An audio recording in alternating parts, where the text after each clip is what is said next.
అందరికీ నమస్కారం. Welcome to ఆదాన్. నేను మీ చైత్య. ఈరోజు మనతో పాటు దేవి ఉపాసకులు జ్యోతిష్యరత్న అవార్డు గ్రహీత వేలూరి రవికిరణ్ శర్మ గారు మనతో ఉన్నారు. సో ఆయన్ని అడిగి ఈరోజు మన పంచాంగం ఎలా ఉందో తెలుసుకుందాం. నమస్కారం అండి. నమస్కారం. సో ఈరోజు పంచాంగం ఎలా ఉంది గురువుగారు? ఈ రోజున 18వ తేదీ మంగళవారం. మంగళవారం అవటం వల్ల మంగళవారం అనుష్ఠాన దేవత సుబ్రహ్మణ్య స్వామి, ఆంజనేయ స్వామి కాబట్టి ఇక హనుమాన్ అనుగ్రహం కలగాలని కోరుకుంటూ ఆంజనేయ స్వామి యొక్క ధ్యాన శ్లోకంతో ప్రారంభం చేస్తున్నాం. సంసృష్టం ధనముభయం సమాకృతమస్మభ్యం దత్తాం వరుణస్య మన్యుః భియం దదానా హృదయేషు శత్రవః పరాజితాసో అపనిలయంతాం. మన్యుర్దేవత అయినటువంటి శ్రీ ఆంజనేయ స్వామి అనుగ్రహంతో మంగళవారం ఈ యొక్క పంచాంగ శ్రవణ పంచాంగ వివరాలు చెప్పడం జరుగుతోంది. ఈ సంవత్సరము క్రోధినామ సంవత్సరము, ఉత్తరాయణము, గ్రీష్మ ఋతువు, జ్యేష్ఠమాసము, శుక్లపక్షము, తిథి ద్వాదశి ఈరోజు పూర్తిగా ఉంది. అలాగే స్వాతి నక్షత్రము మధ్యాహ్నం 2:45 దాకా స్వాతి నక్షత్రం ఉంది. అట్లాగే అమృత గడియలు ఉదయం 5:20 నుంచి 6:50 వరకు అమృత గడియలు అవి ఉన్నాయి. అట్లాగే వర్జ్యము ఉదయం 8:44 నుంచి 10:27 వరకు వర్జ్యం ఉంది. దుర్ముహూర్తము రాత్రి 11:36 నుంచి 12:30 వరకు దుర్ముహూర్తం అనేది ఉన్నది. అట్లాగే రాహుకాలము మధ్యాహ్నం 3 గంటల నుంచి 4:30 గంటల వరకు రాహుకాలం వర్తిస్తుంది. గుళిక కాలము మధ్యాహ్నం 12 గంటల నుంచి 1:30 వరకు గుళిక కాలం వర్తిస్తుంది. యమగండము ఉదయం 9 గంటల నుంచి 10:30 వరకు యమగండ కాలం అనేది వర్తిస్తుంది. ఈ రోజున అనుకూలంగా ఉండే నక్షత్రాలు అనురాధ,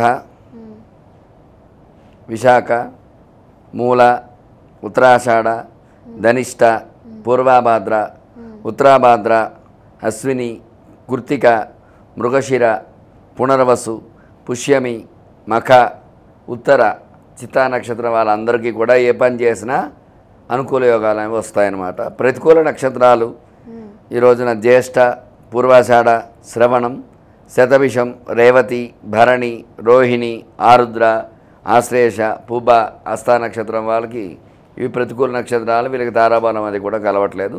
అందువల్ల ఈ తారాబలం కలిసిన వారు ఏం చేసినా సరే వాళ్ళ సమయం చూసుకుని, మంచి సమయం చూసుకుని ఈ యొక్క మంచి మార్గంలో నడవడానికి ఆస్కారాలు ఉంటాయి. ఏదైనా పనులు చేయాలన్నా, ఏం చేయాలన్నా, వ్యాపారమైనా, ఏదైనా శుభకార్యాలు తలపెట్టినా ఈ అనుకూల నక్షత్రం వాళ్ళు చేసుకున్నట్లయితే వాళ్ళకి అనుకూల యోగాలు వస్తూ ఉంటాయి. ఈ ప్రతికూల నక్షత్రాల వాళ్ళకి కొంచెం ప్రతికూలతలు ఉంటూ ఉంటాయి. ఈరోజు రాశిఫలాలు ఎవరెవరికి ఎలా ఉండబోతున్నాయో తెలుసుకుందాము. ముందుగా మేషరాశి గురించి చెప్తారా గురువుగారు? మేషరాశి రాశ్యాధిపతి కుజుడు లగ్నంలో ఉన్నాడు కాబట్టి ఈ యొక్క మేషరాశిలో అశ్విని 4 పాదాలు, భరణి 4 పాదాలు, కృత్తిక 1 పాదము సంచారం చేస్తున్నాయి. ఇందులో భాగంగానే అశ్విని, కృత్తిక వారికి అనుకూల నక్షత్రం ఈ రోజున కాబట్టి మేషరాశికి అనుకూలతలు అవి ఉన్నాయి. అశ్విని, కృత్తిక నక్షత్రాలు ఈ మేషరాశిలో సంచారం. ఒక భరణి నక్షత్రం వారు మాత్రం ప్రతికూలతలు ఉంటూ ఉంటాయి. వాళ్ళు కొంచెం జాగ్రత్తలు వహించాలి. ఈ యొక్క భరణి నక్షత్రానికి అధిష్టాన దేవత యముడు కాబట్టి, యమధర్మరాజు కాబట్టి, ఈ యొక్క యమధర్మరాజు శనీశ్వరుడు అన్నదమ్ములే కాబట్టి ఒక శనీశ్వర ఆలయానికి వెళ్ళి శనికి కొంచెం పూజలు చేసుకున్నట్లయితే శని భగవాన్ అనుగ్రహం ఈ రాశి వారికి వస్తుందన్నమాట. అట్లాగే ఈ యొక్క మేషరాశికి భాగ్యంలో కుజ సంచారము, అట్లాగే తృతీయంలో బుధ, శుక్ర, రవి సంచారము, అట్లాగే షష్టమంలో కేతు సంచారము, అలాగే షష్టమంలో కేతు సంచారము, ఏకాదశంలో శని సంచారము, వ్యయంలో రాహు సంచారం అనేది జరుగుతున్నాయి ఈ రాశి వారికి. అందువల్ల ఏకాదశంలో శని అనుకూలంగా ఉన్నాడు, వ్యయంలో రాహు కాబట్టి వ్యయస్థానంలో కొన్ని చికాకులు, కొన్ని సమస్యలు వచ్చే అవకాశాలు ఉంటాయి. కొంచెం జాగ్రత్త వహించాలి. ఈ రాహుకి అమ్మవారి అధిష్టాన దేవత కాబట్టి అమ్మవారి యొక్క నామం ఓం శ్రీమాత్రే నమః అనే నామాన్ని 108 సార్లు పారాయణ చేసి ఆ యొక్క అమ్మవారి అనుగ్రహంతో అమ్మవారి ఆలయానికి వెళ్ళి అమ్మవారికి నమస్కారం చేసుకుని అర్చనా పూజ చేసుకున్నట్లయితే ఈ మేషరాశి వారికి అనుకూల యోగాలు వచ్చే అవకాశాలు ఉంటాయన్నమాట. ఈరోజు వృషభ రాశి వారికి ఎలా ఉంది గురువుగారు? అలాగే వృషభ రాశిలో కృత్తిక 3 పాదాలు, 2, 3, 4 పాదాలు, రోహిణి 4 పాదాలు, 1 నుంచి 1, 2, 3, 4 పాదాలు, మృగశిర 2 పాదాలు కూడా ఈ యొక్క వృషభ రాశిలో సంచారం చేయడం అనేది జరుగుతాయి అన్నమాట. ఇందులో భాగంగానే కృత్తిక నక్షత్రం వారికి యోగంగా ఉందని చెప్పాము ఇందాక. అందువల్ల ఆ కృత్తిక నక్షత్రం వాళ్ళకి అనుకూలతలు ఉంటాయి. రోహిణి వారికి కొంచెం ప్రతికూలతలు ఉన్నాయి. అలాగే మృగశిర 2 పాదాలకు కూడా అనుకూలతలు ఉన్నాయి కాబట్టి కృత్తిక మృగశిర వారికి అనుకూల యోగాలు ఖచ్చితంగా ఉంటాయి ఈ రాశి వాళ్ళకి. అట్లాగే ఈ యొక్క రోహిణి నక్షత్రానికి అధిపతి చంద్రుడు కాబట్టి చంద్రుడు తులలో సంచారం చేస్తున్నాడు. అందువల్ల ఆ తుల వృషభం, మిథునం, కర్కాటకం, సింహం, కన్యా, తుల 6 ఉన్నాడు కాబట్టి 6వ స్థానం యోగకాలం, యోగస్థానం కాబట్టి చంద్రబలం అనేది ఉంటుంది ఈ రాశి వారికి. అట్లాగే జన్మంలో గురు సంచారం అనుకూలతలు వచ్చే అవకాశాలు ఉంటాయి. చదువుకునే వాళ్ళకి, విద్యార్థులకి, ఉద్యోగస్తులకి అందరూ కూడా ప్రమోషన్స్ అలాంటి యోగాలు వస్తూ ఉంటాయి. ద్వితీయంలో భాగ్యంలో బుధ, శుక్ర సంచారం అనుకూల యోగాలు, రవి సంచారం అనుకూల యోగం. అట్లాగే పంచమంలో కేతు సంచారము, ఏకాదశంలో రాహు సంచారం, దశమంలో శని సంచారం ఇవన్నీ ఉండడం వల్ల ఈ రాశికి అనుకూలతలు ఎక్కువగా ఉన్నాయి. వీళ్ళకి ఇబ్బందిగా ఉండేటువంటిదంటూ మాత్రం ప్రత్యేకంగా ఏమీ లేవు. ఈ వృషభ రాశి వారికి జన్మగురుడు కాబట్టి కొన్ని అనుకూలతలు, కొన్ని ప్రతికూలతలు ఉండే అవకాశాలు ఉంటాయి. అయితే ఏకాదశంలో, ద్వాదశంలో కుజ సంచారం అదొక్కడే మాత్రం ఇబ్బందిగా ఉంది కాబట్టి ఆ కుజుడికి పరిహారం ఆ యొక్క ఆంజనేయ స్వామి గుడి దగ్గరికి వెళ్ళి 21 ప్రదక్షిణాలు చేసి 21 నిమ్మకాయల మాల ఆంజనేయ స్వామికి సింధూరంలో నూనెలో ముంచి ఆ సింధూరంలో ముంచి ఆ 21 ఆ నిమ్మమాల స్వామివారికి సమర్పించినట్లయితే స్వామి అనుగ్రహంతో అనుకూలమైన పరిస్థితులు వచ్చే అవకాశాలు ఉంటాయన్నమాట. ఈరోజు మిథున రాశి వారికి ఎలా ఉండబోతోంది గురువుగారు? మిథున రాశి అధిపతి బుధుడు. వ్యయ స్థానంలో గురు సంచారం వల్ల కొన్ని ప్రతికూలతలు ఉంటాయి. ఏకాదశంలో కుజ సంచారం అనుకూలతలు ఉంటాయి. భాగ్యస్థానంలో జన్మంలో వచ్చి బుధ, శుక్ర, రవి సంచారం కొన్ని అనుకూలతలు ఉంటాయి. ఎందుకంటే జన్మ బుధుడు మంచివాడు, జన్మ శుక్రుడు మంచివాడు, జన్మ రవి కొంచెం ఇబ్బంది కలగజేస్తూ ఉంటాడు. అట్లాగే అర్ధాష్టమ కేతు కొంచెం ఇబ్బంది కలగజేస్తాడు. దశమంలో వచ్చి రాహు సంచారం, నవమంలో శని సంచారం అనుకూలతలు ఉంటాయి. మొత్తం మీద చూసుకున్నట్లయితే ఈ రాశి వారికి ఇందాక మనం చెప్పుకున్నాం, మిథునంలో మృగశిర 3, 4 పాదాలు, ఆరుద్ర 1, 2, 3, 4 పాదాలు, పునర్వసు 1, 2, 3 పాదాలు సంచారం చేస్తూ ఉంటాయి. అందువల్ల మృగశిర నక్షత్రానికి అనుకూలంగా ఉంటుంది. పునర్వసు 1, 2, 3 పాదాలు అనుకూలంగా ఉంటాయి కాబట్టి ఆరుద్ర నక్షత్రం వారు మాత్రం కొన్ని జాగ్రత్తలు వహించాలి. ఈరోజు మంగళవారం అవటం వల్ల సుబ్రహ్మణ్య స్వామి ఆరాధన చేయటము, సుబ్రహ్మణ్య కరావలంబ స్తోత్రాన్ని పారాయణ చేయటము, సుబ్రహ్మణ్య కవచాన్ని వినటము, అలాగే సుబ్రహ్మణ్య స్వామికి విశేషముగా ఎర్రని పుష్పాలతో అర్చన చేయటం ద్వారా ఓం శరవణ భవాయ నమః అనేటువంటి నామాన్ని 108 సార్లు పారాయణ చేసినట్లయితే ఈ రాశి వారికి విశేష అనుకూలతలు వచ్చే అవకాశాలు ఉన్నాయి. ఈరోజు కర్కాటక రాశి వారికి ఎలా ఉండబోతుంది గురువుగారు? కర్కాటక రాశి అధిపతి చంద్రుడు. చంద్రుడు తుల సంచారంలో ఉన్నాడు కాబట్టి అర్ధాష్టమ చంద్రుడు అవడం వల్ల కొన్ని ఇబ్బందులు ఉంటాయి. అలాగే కర్కాటక రాశిలో పునర్వసు 4వ పాదము, పుష్యమి 1, 2, 3, 4 పాదాలు, ఆశ్లేష 4 పాదాలు కూడా ఈ యొక్క కర్కాటక రాశి సంచారం చేస్తూ ఉంటాయి.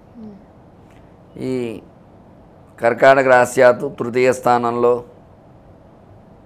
కేతు సంచారము, అష్టమంలో శని సంచారము ఇబ్బంది కలుగజేస్తూ ఉంటాడు. నవమంలో రాహు అనుకూలంగా ఉన్నాడు. దశమంలో కుజుడు అనుకూలంగా ఉన్నాడు. ఏకాదశంలో గురుడు విశేషమైన రాజయోగం ఇస్తాడు. గురు అనుకూలత ఉంటుంది. వ్యయంలో ద్వాదశంలో బుధ రవి శుక్ర సంచారం వల్ల కొన్ని ఇబ్బందులు వస్తూ ఉంటాయి.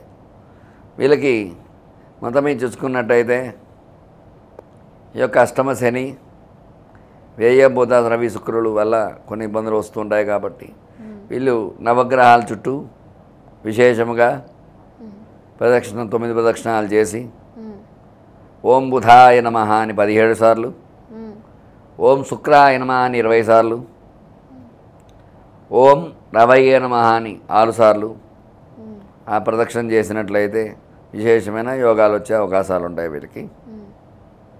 అట్లాగే శనీశ్వరుడు ప్రతికూలంగా ఉన్నాడు కాబట్టి ఈ రాశివారు శనివారం ఇష్టమైన దేవత వెంకటేశ్వర స్వామి కాబట్టి విష్ణారాధన చేయటము, అట్లాగే విష్ణుమూర్తి ఆలయానికి వెళ్ళి అర్చన పూజ చేసుకున్నట్లయితే అనుకూలమైన విషయాలు వినటం జరుగుతుందన్నమాట. ఈరోజు సింహరాశి వారికి ఎలా ఉండబోతుంది గురుగారు? సింహరాశి అధిపతి రవి ఏకాదశంలో ఉండటం అనుకూల యోగాలు వస్తూ ఉంటాయి. అదే ఏకాదశంలో బుధ శుక్ర సంచారం అనుకూలతలు ఉంటాయి. అట్లాగే సింహరాశిలో మఖ 4 పాదాలు, పూర్వ ఫల్గుని నక్షత్రం 4 పాదాలు, ఉత్తర 1వ పాదం సింహరాశి సంచారం చేస్తూ ఉంటారు. ఇందులో మఖ అనుకూలతగా ఉంటుంది, ఉత్తర అనుకూలతగా ఉంటుంది ఈ రోజున. అందువల్ల ఆ మఖ నక్షత్రం ఉత్తర నక్షత్రం వాళ్ళు ఇబ్బందులు లేకుండా ఉంటాయి. ఒక పూర్వ ఫల్గుని నక్షత్రం వారికి మాత్రం ప్రతికూలతలు ఉంటాయి, కొంచెం జాగ్రత్తలు వహించాలి వాళ్ళు. అట్లాగే ఈ యొక్క రాశ్యాధిపతి రవి అనుకూలంగా ఉన్నాడు కాబట్టి, బుధ శుక్రులు అనుకూలంగా ఉన్నారు కాబట్టి ఏకాదశంలో ఉండటం విశేషము. అట్లాగే ద్వితీయంలో భాగ్యంలో కేతు సంచారము అనుకూలంగా ఉంటుంది. అష్టమంలో మాత్రం రాహు ఉన్నాడు కాబట్టి కొన్ని చికాకుల సంబంధాలు వస్తాయి.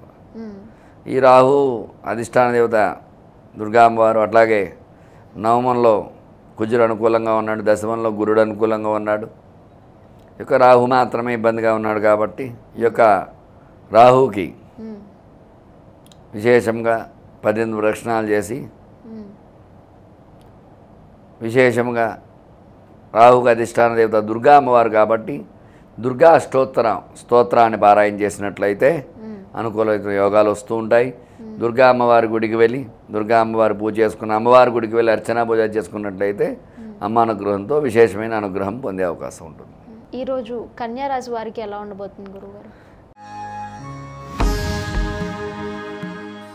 కన్యా రాశి వారికి రాశ్యాధిపతి బుధుడు కన్యా రాశిలో ఉత్తర 2, 3, 4 పాదాలు, హస్త 4 పాదాలు, చిత్త 1, 2 పాదాలు ఉండడం జరుగుతుంది. అందువల్ల ఉత్తర చిత్త వారికి ఈరోజు అనుకూలం కాబట్టి, హస్త నక్షత్రం వారికి ప్రతికూలం కాబట్టి ఈ రోజున విశేషముగా లగ్నంలో కేతు వల్ల ఇబ్బందులు వస్తూ ఉంటాయి. జ్ఞానకారకుడు లగ్నంలో ఉన్నాడు, సర్పదోషకారకుడు కాబట్టి కన్యారాశి వారికి కొన్ని ఇబ్బందులు చూడవలసి వస్తుంది. అట్లాగే షష్ఠ స్థానం 6వ స్థానం శనికి అనుకూల స్థానం కాబట్టి అనుకూలంలో శని ఉన్నాడు. సప్తమంలో రాహు అనుకూలంగా ఉన్నాడు. అష్టమంలో కుజుడు ఉన్నాడు కాబట్టి అష్టమ కుజుడు వల్ల కొన్ని ఇబ్బందులు వస్తూ ఉంటాయి. భాగ్యంలో గురుడు ఉన్నాడు. కేంద్రంలో బుధ రవి శుక్రుడు ఉన్నారు కాబట్టి కొన్ని అనుకూలతలు కొన్ని ప్రతికూలతలు వచ్చే అవకాశాలు ఉన్నాయి. ఈ రోజున ఈ యొక్క కన్యారాశి వారికి రాశ్యాధిపతి బుధుడు కాబట్టి విశేషముగా విష్ణుమూర్తి ఆలయానికి వెళ్ళి ఆ విష్ణుమూర్తికి తులసి మాల సమర్పించి విశేషముగా విష్ణు అర్చన పూజా కార్యక్రమం చేసుకున్నట్లయితే ఓం నమో నారాయణాయ అని 108 సార్లు పారాయణ చేసుకున్న ఈ రాశి వారికి అనుకూలమైన యోగాలు వచ్చే అవకాశాలు ఉంటాయన్నమాట. ఈరోజు తులారాశి వారికి ఎలా ఉండబోతుంది గురువుగారు? తులారాశిలో చిత్త 3, 4 పాదాలు, 1, 2, 3, 4 పాదాలు, విశాఖ 3 పాదాలు ఉంటాయి. అంటే చిత్త 3, 4 పాదాలు, స్వాతి 4 పాదాలు, విశాఖ 1, 2, 3 పాదాలు ఉంటాయి. ఇందులో భాగంగానే చిత్త వారికి అనుకూలత ఉంది. విశాఖ వారికి అనుకూలంగా ఉంది ఈ రోజున. స్వాతి వారికి ప్రతికూలంగా ఉంది కాబట్టి ఈ రోజున విశేషంగా ఈ యొక్క తులారాశిలో చంద్ర సంచారం అనుకూలంగా ఉంటుంది. ఎందుకంటే జన్మ చంద్రుడు కొన్ని అనుకూలతలు కొన్ని ప్రతికూలతలు ఇస్తాడు. అందువల్ల జన్మంలో చంద్రుడు కొన్ని ఇబ్బందులు ఉంటాయి. అట్లాగే వ్యయస్థానంలో కేతువు, అష్టమంలో గురుడు వల్ల ఇబ్బందులు ఉంటాయి. మిగతా గ్రహాలన్నీ అనుకూలంగా ఉన్నాయి ఈ రాశికి. సప్తమంలో కుజుడు కూడా కొంచెం ఇబ్బంది కలగజేస్తూ ఉంటాడు. షష్టంలో రాహు ఉన్నాడు, పంచమంలో శని ఉన్నాడు. అందువల్ల మిగతా గ్రహాలు అనుకూలంగా ఉన్నాయి కాబట్టి ఈ రాశివారు విశేషంగా అష్టమ గురుడికి గురువారం గురుడు అయినటువంటి గురు దత్తాత్రేయ కవచం పారాయణ చేయటం, అలాగే గురు దక్షిణామూర్తి స్తోత్రాన్ని వినటం ద్వారా వీళ్ళకి అనుకూలత. అలాగే దత్తాత్రేయ స్వామి దర్శనం చేసుకోవడం, దత్తాష్టోత్రంతో పూజ చేసుకోవడం ద్వారా దత్తానుగ్రహంతో గురు బలం చేకూరుతుంది. తద్వారా అనుకూల యోగాలు వచ్చే అవకాశాలు ఉంటాయి. ఈరోజు వృశ్చిక రాశి వారికి ఎలా ఉండబోతుంది గురువుగారు? వృశ్చిక రాశి అధిపతి కుజుడు 6వ స్థానంలో యోగదాయకంగా ఉన్నాడు. అలాగే అర్ధాష్టమ శని ఇబ్బందిగా ఉంటుంది. ఈ వృశ్చిక రాశిలో విశాఖ 4వ పాదము, అనురాధ 4 పాదాలు, జ్యేష్ఠ 4 పాదాలు ఉండటం జరుగుతుంది. అందువల్ల ఇందులో విశాఖకు అనుకూలంగా ఉంది, అనురాధకు అనుకూలంగా ఉంది, జ్యేష్ఠకు ప్రతికూలంగా ఉంది. అందువల్ల ఈ విశాఖ నక్షత్ర వారు, అనురాధ నక్షత్ర వాళ్ళు ఏ పనైనా సరే అనుకూలంగా చేసుకోవచ్చు. జ్యేష్ఠ వారికి ప్రతికూలంగా ఉంది కాబట్టి వాళ్ళు కొంచెం ఇబ్బందులు పడుతూ ఉంటారు. ఈ యొక్క వృశ్చికంలో అర్ధాష్టమ శని వారి ఇబ్బందిగా ఉండే కొంచెం అనారోగ్య సమస్యలు వచ్చే అవకాశాలు ఉంటాయి. పంచమంలో రాహువు, షష్టమంలో కుజుడు, అలాగే సప్తమంలో గురు, అష్టమంలో బుధ శుక్ర రవి సంచారం కొంచెం ఇబ్బందిగా ఉంటాయి అన్నమాట. అయితే ముఖ్యంగా శని అలాగే బుధ రవి శుక్రులు ప్రతికూలంగా ఉన్నారు కాబట్టి వీళ్ళు నవగ్రహాల చుట్టూ ప్రదక్షిణ చేసి అది విశేషంగా ఆదిత్యాయ సోమాయ మంగళాయ బుధాయ చ గురు శుక్ర శనిభ్యస్య రాహవే కేతవే నమః అనుకుంటూ 9 ప్రదక్షిణాలు చేసినట్లయితే, నవగ్రహ పూజ చేసుకున్నట్లయితే నవగ్రహ అనుకూలత అనేది వస్తుందన్నమాట. ధనుసు రాశి వారికి ఎలా ఉండబోతుంది గురుగారు ఈరోజు?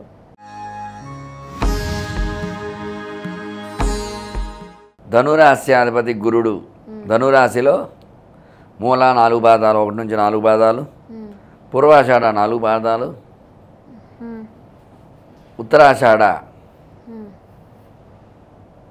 1 పాదము సంచారం చేస్తూ ఉంటాయి. మరి మూల అనుకూలంగా ఉంటుంది, ఉత్తరాషాఢ అనుకూలంగా ఉంటుంది ఈరోజు.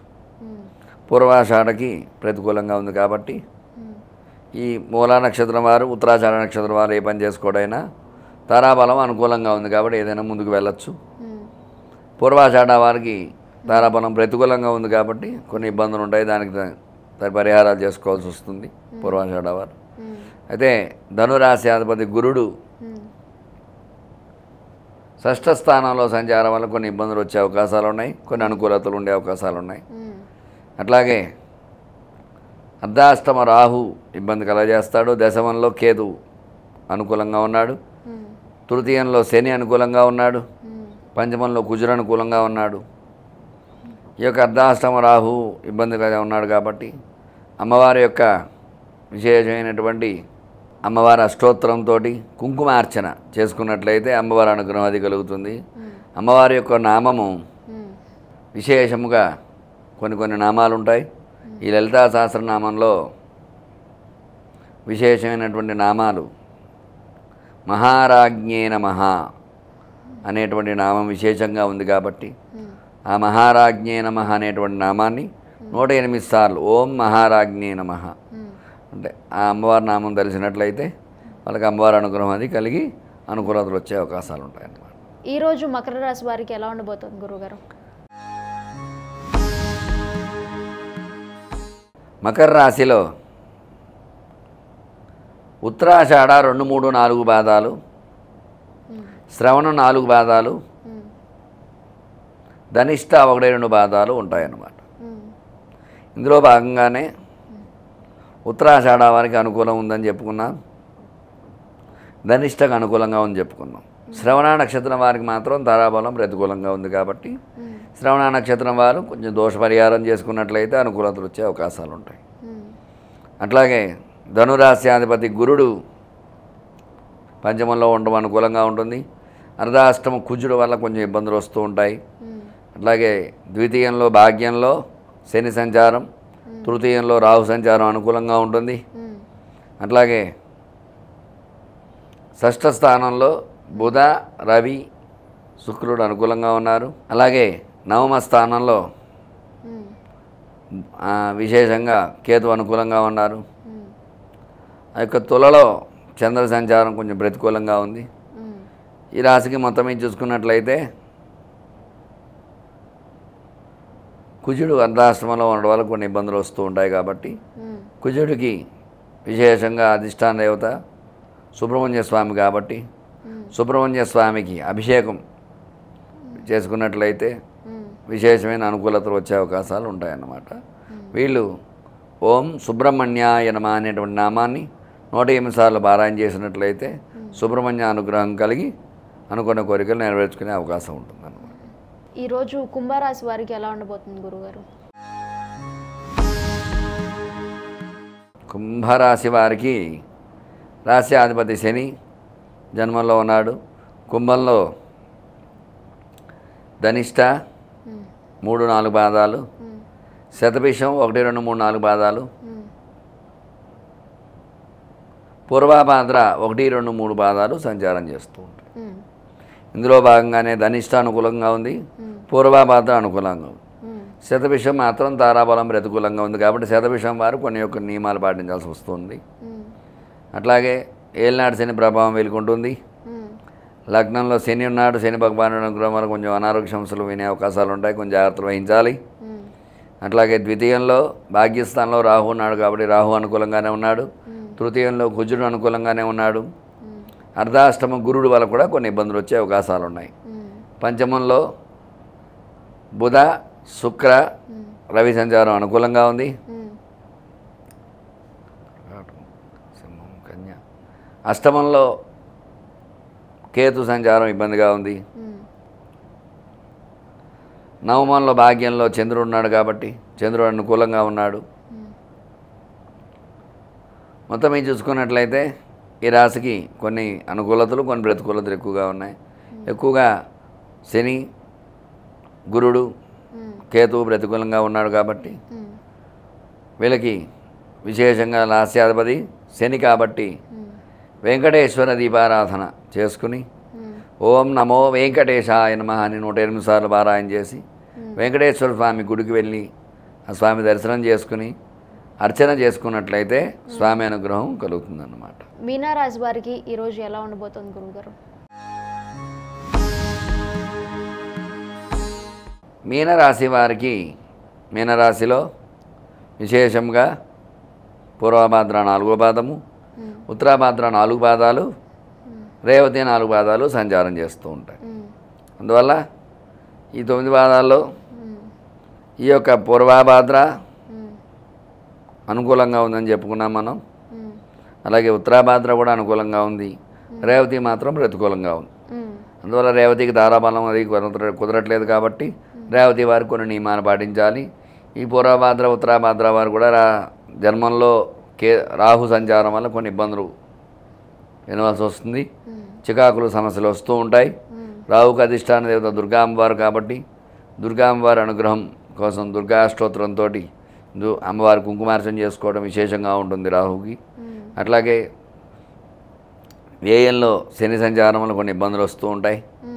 అట్లాగే తృతీయంలో కుజ సంచారం అనుకూలంగా ఉంది. వృషభం తృతీయంలో గురు సంచారం అనుకూలంగా ఉండి ద్వితీయంలో కుజుడు అనుకూలంగా ఉన్నాడు. అలాగే అర్ధాష్టమంలో బుధ, శుక్ర, రవి సంచారం కొంచెం ప్రతికూలంగా ఉంది. సప్తమంలో కేతు సంచారం అనుకూలంగానే ఉంది. ఈ అర్ధాష్టమంలో బుధ, శుక్ర, రవిలు ప్రతికూలంగా ఉన్నారు కాబట్టి జన్మంలో రాహు ఉన్నాడు కాబట్టి కొన్ని నియమాలు పాటించినట్లయితే వీళ్ళకి అనుకూలం. మీనరాశ్యాధిపతి గురుడు కాబట్టి సాయిబాబా గుడికి వెళ్ళి సాయిబాబా వారికి ఓం సాయినాథాయ నమః అని 108 సార్లు పారాయణ చేసుకుని ఓం సాయి శ్రీ సాయి జై జయ సాయి అనేటువంటి నామం బాబావారిది కాబట్టి ఆ బాబా నామం చెప్పుకున్నా సరే సాయినాథుడు అనుగ్రహం. అలాగే గురుస్వరూపం కాబట్టి దత్తాత్రేయాయ ఓం దత్తాత్రేయాయ నమః అనేటువంటి నామం అది పారాయణ చేస్తున్నా సరే ఆ దత్తాత్రేయ అనుగ్రహంతో ఈ యొక్క గురుబలం కలుగుతుంది. వీళ్ళకి గురుబలం వల్ల ఆ యొక్క మీనరాశికి అనుకూలతలు వచ్చే అవకాశాలు ఉన్నాయి. మీనరాశి గురించి చాలా చక్కగా చెప్పారు గురువుగారు. ధన్యవాదాలు. చూశారు కదా ఈరోజు పంచాంగం అలాగే రాశిఫలాలు. గురువుగారు చెప్పినటువంటి నియమాలన్నీ పాటించి దైవానుగ్రహం పొందండి.